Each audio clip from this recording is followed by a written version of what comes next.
Hello everyone, good morning. Welcome back to my channel. কেমন আছো তোমরা সবাই? আশা করছি সবাই খুব ভালো আছো। আমিও বেশ ভালো আছি। আজকে সকালবেলা উঠেই চলে এসেছি রান্নাঘরে, কারণ অনেকটা লেট করেই উঠেছি। আর তারপর টুকটাক বেশ কিছু কাজও সেরেছি। আর আজকে জানো তো একটা স্পেশাল রান্না আমি করব, যেটা আমি লাইফে ফার্স্ট টাইম করছি। তো এটা কিভাবে করতে হয় আমার একদমই জানা ছিল না। আশা করি তোমরা দেখে বুঝেই গেছো। কচুর লতি আমি বাজার থেকে মাকে নিয়ে আসতে বলেছিলাম একদিন করব, তবে মা যে এটা আজকেই নিয়ে চলে আসবে সে সম্পর্কে আমার কোনো আইডিয়াই ছিল না। অলরেডি কিন্তু বাড়িতে আজকে মোচার বড়ার তরকারি হয়েছে। আগের দিনের ব্লগটা দেখে থাকলে তোমরা তো সেটা জানোই। কিন্তু তারপরে দেখলাম কচুরলতি নিয়ে এসেছে। এবার এটা আজকে না করে ফেললে নষ্ট হয়ে যাবে, সেই জন্য কচুরলতিটা মা কেটে দিল। তারপরে প্রথমে আমি নুন আর হলুদ দিয়ে এটাকে গরম জলে একটু সেদ্ধ করে নিলাম। তারপর জল ঝরিয়ে এখানেতে একটা জায়গায় ঢেলে রাখছি। আর এই কচুরলতি কিন্তু বেশ অনেকভাবেই খাওয়া যায়। চুনো মাছ দিয়ে খাওয়া যায়, মাছের ডিম দিয়ে খাওয়া যায়, আর সৃজিতার কমেন্ট পড়ে আমি জানলাম চিংড়ি মাছ দিয়েও কিন্তু এটা খাওয়া যায়। তবে কচুরলতিটা একটু বাদে করব। তার আগে এখানে পটল ভাজাটা করে নিচ্ছি। নুন হলুদ মাখিয়ে নিয়ে পটলটা ঝটপট করে ভেজে নিচ্ছি।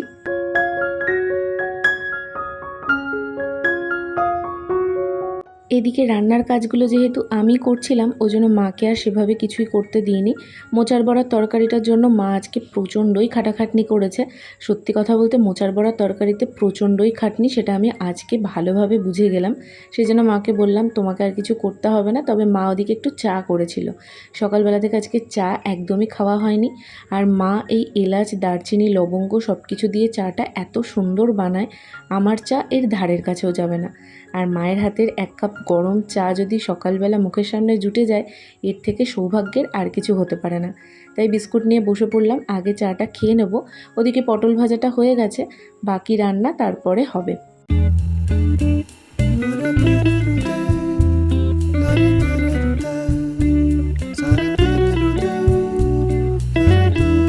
আর আজকে কার মুখ দেখে উঠেছি জানি না, সকাল থেকে একটার পর একটা শুধু আমার প্রবলেমেই পড়তে হচ্ছে।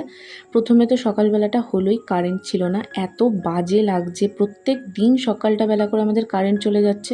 এমনি আমার ভিডিও আপলোড করে রাত্রে ঘুমোতে লেট হয়ে যায়, তারপর যদি সকাল 6টা থেকে কারেন্ট না থাকে, কার মাথা ঠিক থাকে বলো তো?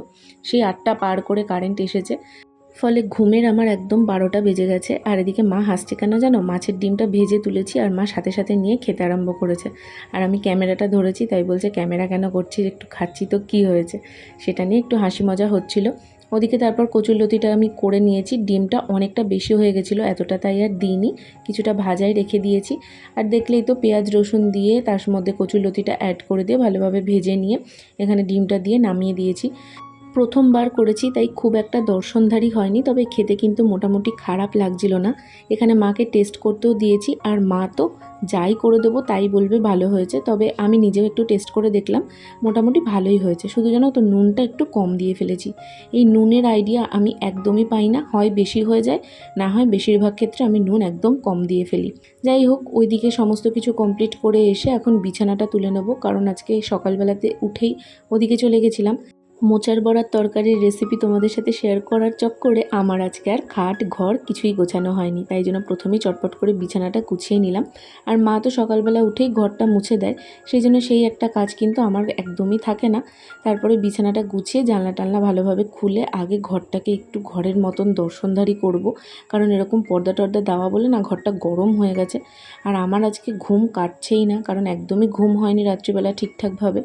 তবে ভাবলাম আজকে এই জানলাটা একটু পরিষ্কার করে ফেলি, কারণ এদিকটায় না বেশ ঝুল মতন পড়েছে। আসলে আমাদের এই বাড়িতে কী প্রবলেম আমি জানি না, আমার দুই বাড়িতেই এত প্রচণ্ড ঝুল আর ধুলো পড়ে যায়, মনে হয় যেন কোনো দিন কেউ ঝাঁটা বারণ কিছুই ঠেকায়নি।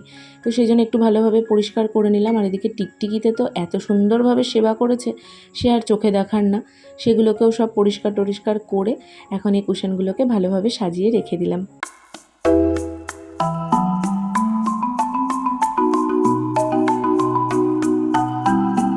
সকাল থেকে এই কাজের চক্করে এখন অবধি আমার ব্রেকফাস্টই করা হয়নি। এবার অনেকটা বেলাও হয়ে গেছে, তাই ভাবলাম আজকে আর সেরকম কিছু বানাবোও না, একটু ছাতুর শরবত খেয়ে নিই। এটা কিন্তু খুব তাড়াতাড়ি হয়ে যায় আর বেশ অনেকক্ষণ অবধি খিদেও পায় না। তো আমি না নুন চিনি কিছুই দিইনি, শুধুমাত্র একটুখানি লেবু চিপে দিয়েছিলাম আর ছাতুটা একটু বেশি পরিমাণে দিয়েছিলাম। বেশ ভালো লাগছিলো খেতে। মাকে অনেকবার সাধলাম যে একটু খাও, তবে মা আর মামন দুজন মিলে ওদিকে চা খাচ্ছে। মামন এসেছে বাই দ্য ওয়ে। তো একসঙ্গে তিনজন মিলে এখানে খেতে খেতে গল্প করছিলাম। আর বাইরে আজকে বেশ রোদ উঠেছে, মেঘের দেখাই নেই। একটা টাইম বাদে তোমাদের সাথে এভাবে কথা হচ্ছে। বাই দ্য ওয়ে আমি এখন একটু ফেস মাস্ক অ্যাপ্লাই করবো। এটা তো এর আগের দিনও ইউজ করেছিলাম, দেখিয়েছিলে তোমরা। এবারে তো আমি একটাই নিয়ে এসেছি, ওই জন্য এটাই অ্যাপ্লাই করছি। ব্যাপারটা হয়েছে কি বলতো, কালকে সন্ধ্যা থেকে আমি একটা ব্লগ স্টার্ট করেছিলাম। বাই দ্য ওয়ে ও ঘরে মা কুমড়ো ভাজছে না কি একটা ভাজছে, সেই জন্য আওয়াজ আসতে পারে। তো আমি কালকে সন্ধ্যা থেকে যে ব্লগটা স্টার্ট করেছিলাম সেটা আমার আর শেষ করা হয়নি। তো সেটাকে অবভিয়াসলি আজকে সকালেও আমি কন্টিনিউ করছি। তো ওই ব্লগটা, তার মধ্যে আজকে সকাল থেকে আমি এই আর একটা ব্লগ স্টার্ট করেছি। অ্যাকচুয়ালি আমার ওই ব্লগটার কথা মাথাতে ছিল না, তো সকাল থেকে আমি আবার আজকের জন্য নতুন করে ব্লগ স্টার্ট করে দিয়েছি। সব মিলে ব্যাপারটা পুরো ঘেটে গেছে আমার। তো এখন ভাবছি আগে ওটাকে শেষ করব, আর তারপরে এটায় সন্ধেবেলা থেকে আবার কন্টিনিউ করব। তো এই হচ্ছে এখনকার অবধি আপডেট। আর ব্লগগুলো তোমাদের কেমন লাগছে অবশ্যই আমাকে একটু কমেন্টে জানিও। তোমাদের কমেন্ট না পাওয়া অবধি আমি নিজে আর কি স্যাটিসফাই হতে পারি না। তো ওই জন্যই তোমাদের বলি যে একটা অন্তত ছোট্ট কমেন্ট করো যে কি ইমপ্রুভমেন্ট দরকার, কি তোমাদের বোর লাগছে কি না। কারণ দেখো আমি তো সেভাবে কোথাও বেরোই না, আমার একদমই নর্মাল দেখতেই পাও, কোথাওই যাওয়ার লাইফ নেই। তো সেরকম আমার কোথাও যাওয়ার থাকে না অ্যাকচুয়ালি। কি বলছি, আমার আসলে মাথার মধ্যে না অনেক কিছু চলছে। তো যাই হোক, সেই হচ্ছে ব্যাপার। তো কেমন লাগছে অবশ্যই একটু কমেন্ট করো। আর দেখতেই পাচ্ছ অ্যালার্জিগুলো এখন অনেকটাই কমে গেছে, মানে একদমই ভিজিবল তো নেই, বাট হ্যাঁ হাতের কিছু কিছু জায়গায় এই সাইড ফাইডগুলোতে দেখো এখনও কিন্তু পুরোপুরি যায়নি, দাগগুলো রয়ে গেছে। তো সেই জন্য বডি লোশন ইউজ করছি আর ওষুধ তো খাওয়া হচ্ছেই। তো আশা করি খুব তাড়াতাড়ি এটুকুটাও ঠিক হয়ে যাবে। Our hearts beat to the city streets. We began to feel the fire. কথায় বলে না, সুখে থাকতে ভূতে কিলোয়। দিব্যি এখানে বসে আমি গান শুনছিলাম, এডিট করছিলাম, ভালোই ছিলাম। ও ঘরে গিয়ে চাকু নিয়ে কেরামতি দেখাতে গিয়ে আঙুলটারই অবস্থা করেছি। ভালোই রক্ত বেরিয়েছে আর এত প্রচণ্ড ব্যথা, এখন আর এটা সহ্য করতে পারছি না। মানে একটার পর একটা, তোমাদের বললাম না আজকে আমার সকাল থেকে প্রচণ্ডই বাজে যাচ্ছে।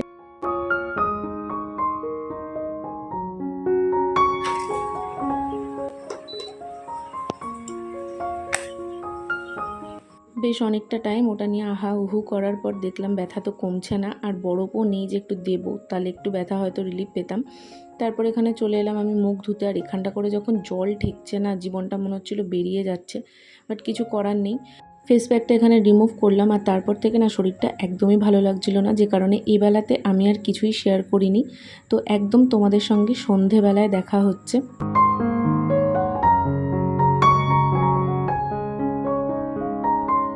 বাজছে এখন প্রায় 7:30। সন্ধেবেলা থেকে আমি ক্যামেরাটা সেভাবে তুলিই নি, কারণ হাতটা দিয়ে প্রচণ্ডই যন্ত্রণা করছে আর মাথাটা তো অসহ্যই ব্যথা করছে।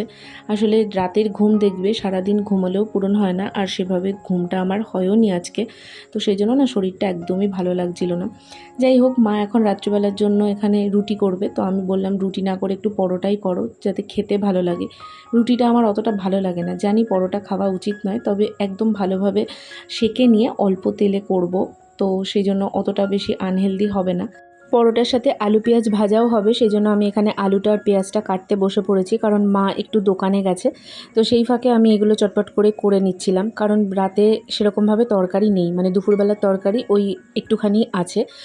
কচুরলতির যে তরকারিটা করা হয়েছিল সেটা তো একদমই নেই, শুধুমাত্র মোচার বড়ার তরকারি সামান্য পরিমাণে আছে, সেই জন্য একটু অল্প করে আলু ভাজা করে নেওয়া হচ্ছে।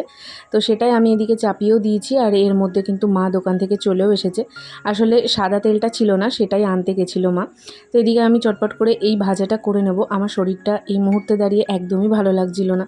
তো এটা করে আমি ও ঘরে গিয়ে শুয়ে শুয়ে একটু এডিট করছিলাম। বাবাও বাড়ি চলে এসেছে, নিয়ে এসেছে জিলাপি। তো জিলাপিটা একটু খেলাম, আর এদিকে মাকে বললাম পরোটাটা আজকে তুমি করে নাও, কারণ প্রচণ্ডই আমার মাথায় ব্যথা করছে, তার সাথে আঙ্গুলের ব্যথাটাও বেশ করছে। প্রেশার দিয়ে আমি বেলতে পারতাম না। তো এইখানে মা পরোটাটা করেছে, আর পরোটা মা একদম ছাকা তেলে ভাজে। তো আমি আজকে বলেছি যে না, তুমি সেঁকে নিয়ে অল্প করে তেল দিয়ে করবে। তো সেভাবেই মা করেছিল, একদম সামান্য পরিমাণ করে তেল দিয়েই করেছে। তো বেশ ভালোই হয়েছিল। আর এদিকে এখন আমি রাত্রিবেলা ডিনারটা করতেই পারলাম না, একটা মাত্র পরোটা মা জোর করে খাইয়ে দিল, ওটুকুই। তারপরে চলে এসেছি আমি এখানে শোয়ার তোড়জোড় করতে, কারণ যতক্ষণ অবধি না ঘুম হবে ততক্ষণ অবধি স্বস্তি হচ্ছে না।